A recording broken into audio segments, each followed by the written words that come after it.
AKAPAD, this is the big day. Say with me. Brett Booth, Backlash, WILDSTORM Wednesday, WILDSTORM Productions Wednesday. We're just going to share the whole screen with Backlash here. This is such a long time coming, and I was hoping for a week where, like, basically the content could get split. Yesterday, we did the Mark Silvestri sketchbook.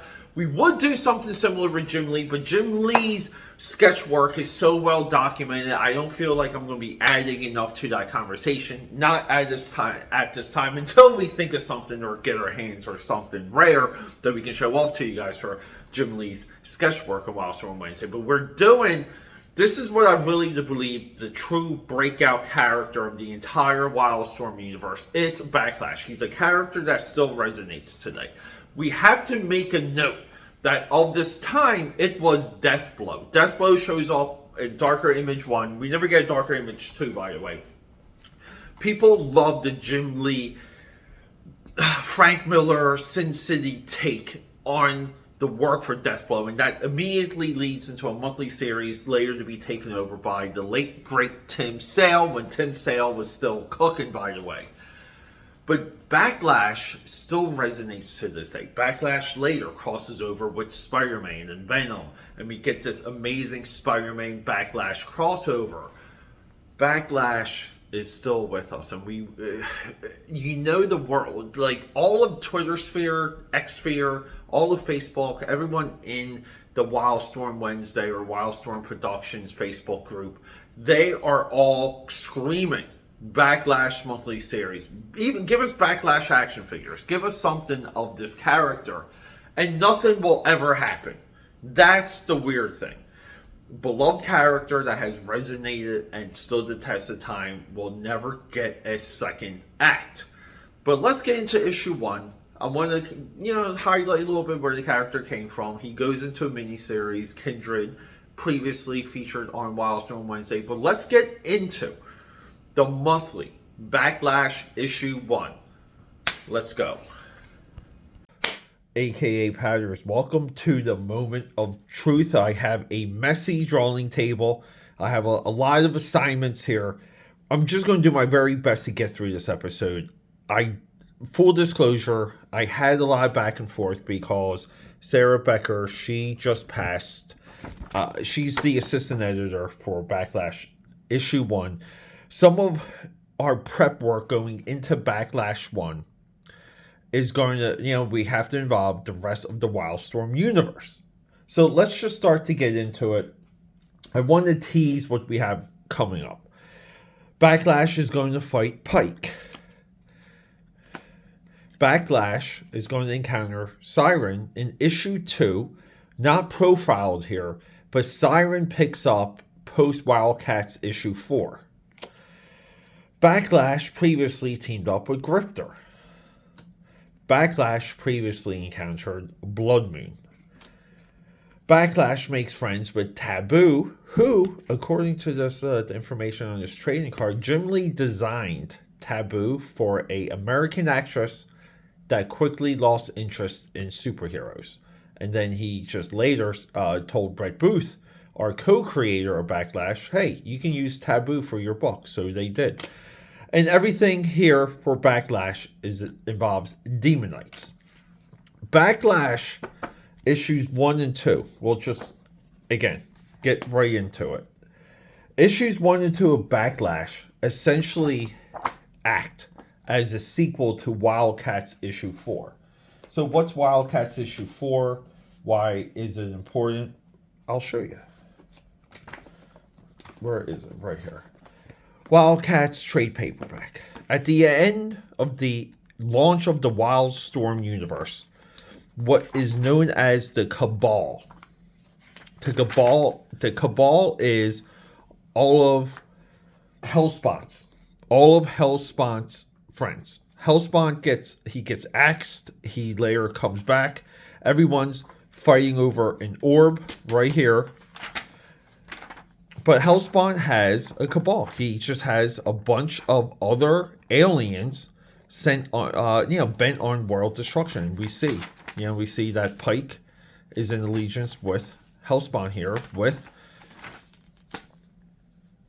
with Providence right here, and Providence again shows up later. All of this, right?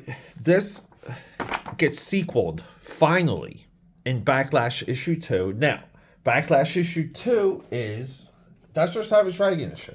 And Jim Lee later draws a whole issue of Savage Dragon during Image X Month, as previously profiled on this very channel. Smart marketing. But in issue 2, we get basically the heir to the throne of the Demon Knights on Earth, reforging the Cabal, regaining power, and moving forward. And we don't get into more of this until later, not in this issue, but we also get Jacob Marlowe in Backlash issue 2 that gets attacked. We'll be doing more of a full Backlash run through. What I'm trying to do here is just prep you on why this is significant. Because the other part of this story is we get into Wildcats. Wildcats is 1 through 4. 5 is our prologue for Killer Instinct right here. 7, we're still in Killer Instinct. And then we get to 8, 9, 10. We get into our Huntsman crossovers, again, previously profiled on this channel. We get our Vacation comic, but no real sequel to Wildcats issue 4.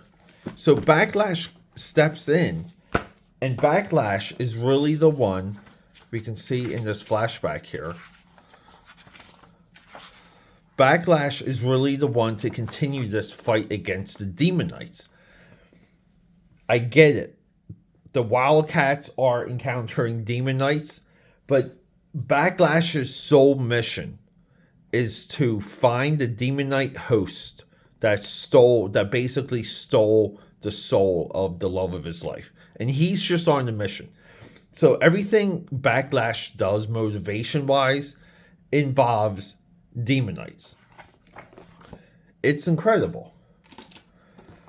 And previously, as I mentioned, Backlash was in Kindred. If you're curious on where Backlash comes from, Backlash comes out of Stormwatch. He leaves Stormwatch because the love of his life gets possessed by an alien demon. She goes YOLO. She attacks everyone. And he just gets disenchanted. He's like, Stormwatch sucks, even though he's like their drill sergeant. He trains everyone, but he leaves. And upon leaving, he kind of has this adventure with Grifter. And then to continue his quest, he ends up in his own monthly book. I want to contextualize a little bit of where we are in WILDSTORM publishing. Because when we go through issue 1, and I apologize. Let me get to some of these pages. And I might be wrong. It might be issue 2, actually. By the time we get to issue 2, we have the Gen 13 trade paperback. We have Warblade Ripclaw in yet another crossover. And we have this right here, Deathblow. Welcome to the WILDSTORM universe. Absolutely hit book. 2 rising characters with Warblade and Ripclaw. The other thing to understand is by time of Endangered Species, that's what this miniseries is, conceivably, Ripclaw, both of these Wolverine archetypes would be on Saturday morning TV. By design. And then we have Deathblow, really the popular standout at this point. So again, we get Gen 13, we get our Killer Instinct crossover, Endangered Species crossover. And if you're curious of where Deathblow comes from, he comes out of Darker Image. And this was so popular, and this is Jim Lee doing a Frank Miller Sin City riff. a riff on that style. He's merging. You've got Lynch right over here. But yeah, this is so popular. It launches into a Deathblow monthly, wonderfully drawn by Tim Sale. And it takes a little bit of a generation to come up and fully adopt Backlash. And then what is Backlash? Why is Backlash popular? Why is he important? He's popular enough to showcase the talents of Brett Booth, and Brett Booth he's growing and he's struggling at the same time. I'm just trying to find the other cover for you guys real quick right here. So we get issue 1, double cover. Issue 1, double cover. We already know the story. They use Backlash, pretty much, as like a crossover guy. Backlash is Wildstorm's Spider-Man. He's a Spider-Man analog, even though he is Clint Cole. He's tough as nails. He never does anything wrong. He's always perfectly posed. He has a elastic spine. He kind of incorporates, like this McFarlane webbing. But it's really a showcase for Brett Booth. And Brett Booth was their talent discovery at the time. They pick up Brett Booth, they get J. Scott Campbell, and they're both off. Now, Brett Booth, it takes Brett Booth a solid, a solid 10, 15 years to become a really good storyteller. He's a great storyteller right now. I believe that Brett Booth look at these poses. I really do believe that Brett Booth now should be monthly book DC Comics day in, day out. He tries a lot of these silhouettes, these page-wise silhouettes, a little bit of the Jim Lee influence. I really like the effects here for the plasma blasts, the plasma bullets. See how they're just squiggly? And look at this airbrushing for the whip. It's like a whip, and I'm sorry, I keep bringing everything up, but look at the Kirby crackle. It's just so cool. Nice animatic leap here again.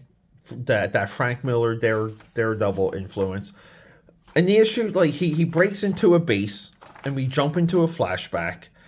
The problem with the flashback is as we're reading. So here's the thing. This is engaging enough to when you're reading this. Okay, you forget that these are the flashback pages. You forget you're reading a flashback because you're just engaged with the story. He gets a tip. He gets a tip from the endangered. He gets a tip from. I'm losing track. From Kindred. So at the end of Kindred, he cuts a deal, and he's like, hey, he's not friends with Grifter. They're a little bit at odds, but before he kind of jumps ship, he cuts a deal. He cuts a deal, and he's like, "Hey, can I get some information?" So through all of this, he cuts a deal with Lynch, and Lynch is like, "Hey, I have something for you. I have a lead that can help you track down that Demon Knight." So this is where issue 1 picks up. He's tracking down the Demon Knight. He's breaking into a base. He's to rescue this girl.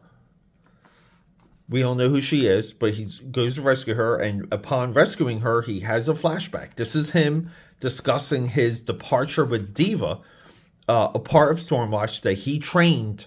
And yeah, they have their goodbyes. Look, from the first day of training, I could tell you were a natural Stormwatch. A natural Stormwatch needs you more than I do. Go back and make me proud. And again, too, Brett Booth with these nice silhouettes here. And then it cuts to, him and the wife, and it's so sad. Look, 2 months. It can't end like this, right? 2 months. She's got 2 months to live, essentially. And then we flash back to, so it's a flashback in the flashback. We cut to some of the Stormwatch cool stuff here. Brett Booth kind of kills with someone that, like, he uses the backlash mark, we'll call it, right? Like the backlash mark, which is here. You know, we get it nice here. Like, he uses this a little bit too much. He uses it like almost like once an issue initially. But we get a recap of everything that happened in Stormwatch. She freaks out. She attacks the base. She attacks all the other Stormwatchers. We get a nice little booty shot here. And here we have it. Look, I managed to force the Demon Knight from your body, but he took something with you. So basically, when the Demon Knight leaves her body, he leaves her in the coma. This is like really cool stuff. He leaves her in the coma, and the Demon Knight basically runs off, but he has like the pieces of her in him. So he's having this moment, and Pike and another Demon Knight dude, they get in there. He's got to fight Pike. We need our cool guy to use his weapon, which is a lance, right here. His is glowing. Then we have a glowing whip again, guys. Not 90s comics, but yeah, it goes back and forth. And this was really popular at the time. And this is basically Left Comics, but these like shaded airbrushed silhouettes that are like kind of detailed, but kind of not. They show some form, but they don't. These are so freaking nice. But yeah, so they go back and forth. And again, too, this is what we're doing. Like, this is what we're competing with. These poses, we can argue that Brett Booth, like even during this fight scene, like not well choreographed. The paneling, not quite there. This is a waste of a spread, a waste of a close-up, a really weak shot here. But we get these moments. Like, we get these moments. Right? Like, that's kind of like, if we buy this, we spend our $2, we see this on the cover, we want to see this, we want to see that. Like, WILDSTORM and Cruz knew what they were selling. So essentially, him and the girl, they escape, but they're in the frozen tundra again, because everyone during this time was watching John Carpenter's The Thing. So we get like a whole big snow battle. Our girl transforms into Taboo. Sorry guys, I didn't want to spoil it for you. But yeah, Taboo, and she has like really cool powers. Nondescript. No description as of issue 2 either. But again, we get poses. And a lot of the mark of this time was like amazing poses. Like, it's almost just like elastic spines, amazingly attractive females, awesome poses. But yeah, so they take out all their pursuers. If you've seen the beginning of True Lies, all the guys on the snow sleds get taken out. And then they basically get picked up and saved. And she meets, what's this guy's name? Gigabyte? I forget this guy's name. Short Trip. Motormouth. Nope. What's this guy's name? Hold up. Short Fuse. I think his name's Short Fuse. Cyberjack. It's Cyberjack. So that's Cyberjack. So here's the cool thing. So within one issue, see, Backlash is he's getting a family. He has Taboo, which will be prominent on so many covers moving forward. Keep in mind, guys, I'm just like prepping you to what this character is, because I feel like he's the most impactful character in WILDSTORM history. And they're intelligent enough. You kind of want to say we give some credit to Bill Kaplan here. He's our editor-in-chief. Because they do make a full effort to give Backlash like a family. And they do it so much so that by the end of issue 2, I mean, he has some pursuers, right? He has some guys coming after him. But these guys later end up in another book called Wildcore. And some of these characters incorporate into the Backlash family. Backlash on his own is 12 to 15 characters deep. as a solo character, even some of the teams, they don't have a rich bibliography of characters, like, or catalog of characters as Backlash did. They really used like the Spider-Man idea of giving Backlash strong supporting characters and strong superhero and supervillain characters. Yeah, and then within issue 2, we get our sequel pages to Wildcats 4. And it's basically Backlash versus the Cabal. Like, he's going 1-to-1. He's doing some of Wildcats' work, which is amazing. So, guys, yeah, just, again, your intro to Backlash. A little bit more of an analysis coming, too, of the impact and the absolute tragedy of Backlash not having an action figure. It's insane. It's really insane that Backlash does not have an action figure. So, guys, I know this one was late coming, but I did go back and forth. We tried a couple different formats. I could not land on anything that made me happy. My apologies.